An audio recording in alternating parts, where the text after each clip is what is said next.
Hello guys, আসসালামু আলাইকুম, welcome to my back channel. আজকে আমি সজনা আর মাছ রান্না করব। তার জন্য আমি আগে মাছটাকে ভেজে নিয়েছি। তো এখন আমি সজনাটাকে ভালো করে ভেজে নিব। সজনাটাকে ভেজে নেওয়ার পর আলুটাকে ভেজে নিব। সজনাটা ভালো করে ভেজে নিচ্ছি।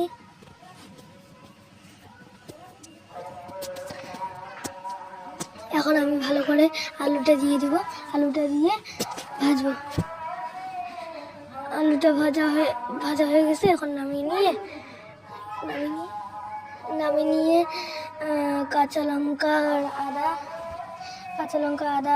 আর টমেটো দিয়ে এগুলো নাড়াচাড়া করে তারপর সজনাটা দিয়ে পানি দিয়ে দিলাম। দিয়ে এখন 5 মিনিট পরে ওটাই সিদ্ধ হয়ে গেছে। আর এখন মাছটা দিয়ে